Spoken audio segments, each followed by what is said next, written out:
মা ভুল নাকি মেয়ে? রাত একটা, সবাই ঘুমিয়ে, শুধু একটা ঘরের লাইট জ্বলছে। আসমিতা 15 বছরের মেয়ে। ছোটবেলা থেকেই রাত হলেই তার মন বসে পড়ায়। চারপাশ নিঃশব্দ, মনে হয় এই সময়টাই শুধু তার নিজের। কিন্তু তার মা একদম উল্টো। তার বিশ্বাস ভোরের পড়া মাথায় সবচেয়ে ভালো ঢোকে।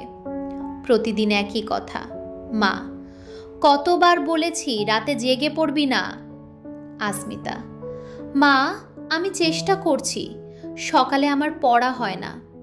মা, চেষ্টা এইভাবে শরীর নষ্ট করে? আসমিতা চুপ করে যায়, দরজা বন্ধ করে দেয়। ভেতরে ভেতরে কষ্ট জমতে থাকে। মা কেন বুঝতে চায় না আমাকে? সেদিনও ঝগড়া হয়।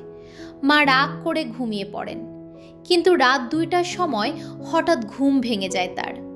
চুপচাপ উঠে দাঁড়ান, আসমিতার ঘরের সামনে গিয়ে থামেন।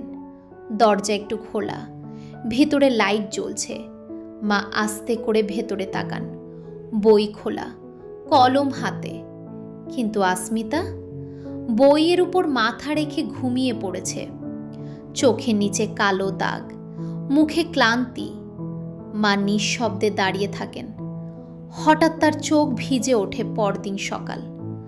আসমিতা ভয়ে ভয়ে উঠে আসে, ভাবছে আজ আবার বকা শুনতে হবে। কিন্তু মা কিছু বলেন না, শুধু 1 কাপ চা এগিয়ে দিয়ে বলেন, রাতে পড়তে হলে পড়, কিন্তু নিজের খেয়াল রাখিস মা। আসমিতার চোখ ভিজে ওঠে। সে মাকে জড়িয়ে ধরে। সব সময় মা ভুল নয়, সব সময় মেয়েও নয়। ভুল হয় শুধু বোঝাপড়ায়।